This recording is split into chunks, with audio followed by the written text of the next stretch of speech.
It's a story of,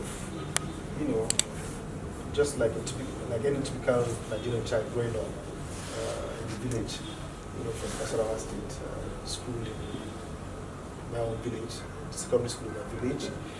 My university, I had to attend Sokoto University. It's now Christian Usman Affordable University.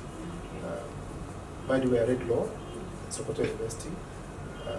From there, I was in law school in 1990 for my Barr course.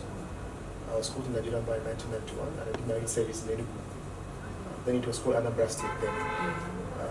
It was during my service here that Enugu and Anambra were divided into two. So, of course, I came back to Abuja and started legal practice with Olani Pekunako.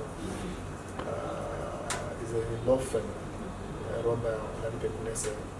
Then gradually I ran into politics, in and out of politics. I contest for elections, I lose, I go back to chambers. So sometimes, I pick my time with the government, so I was at various times Attorney General of my state, Nasarawa, twice. I was also in charge of security as special advisor to the governor, Governor. The last thing I had before I became minister was the SSG, that is Secretary to the State Government of Nasarawa State, until last year when President appointed as a minister. So that is my brief history, in a nutshell. Wow, you've done commendably well, sir. Thank you. You have achieved so much over the years. What is the secret of your success in a nutshell? I think I can ascribe it to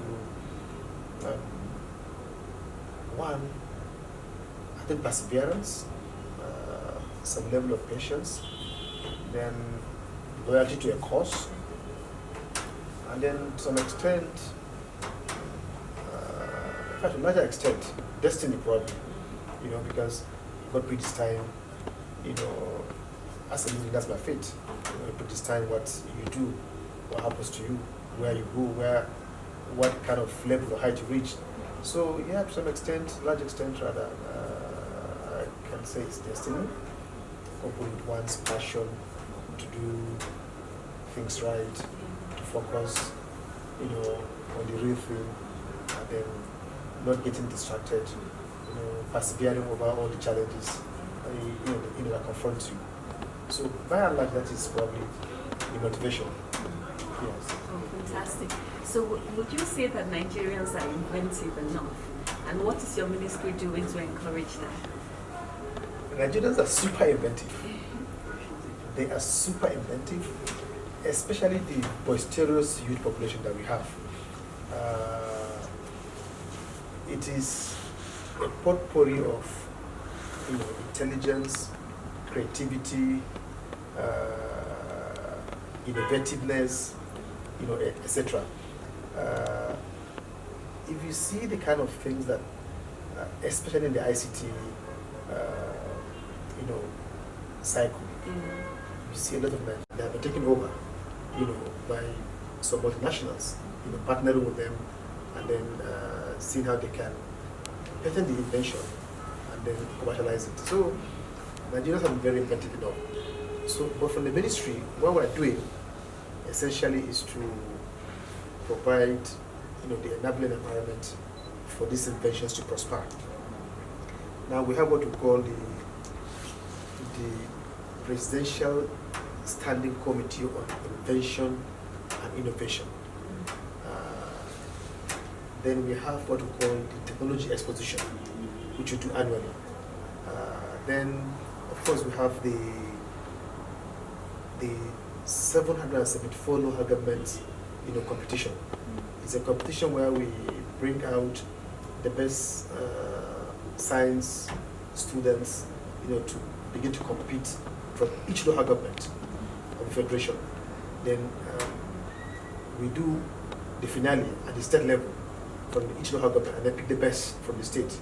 Then we come to the federal government with 36, so at the federal level, we did 36 finales from the states, so that we can do a grand finale and pick the best three. When we pick the best three, we provide them scholarship, we provide them technical aid in terms of working tools to support what they do.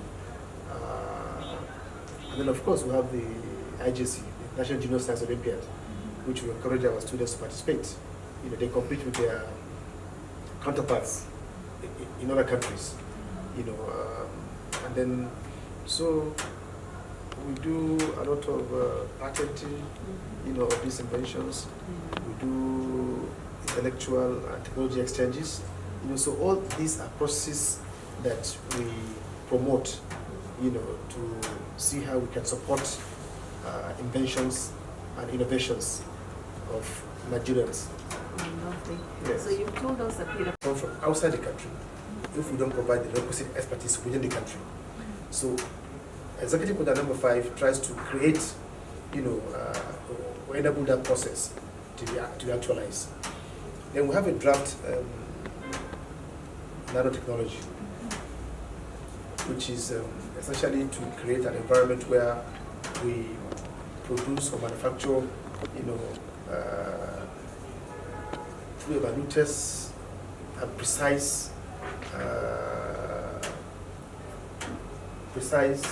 and very clean technology, so that our products. Yes, I just need to show you. Okay, then measure.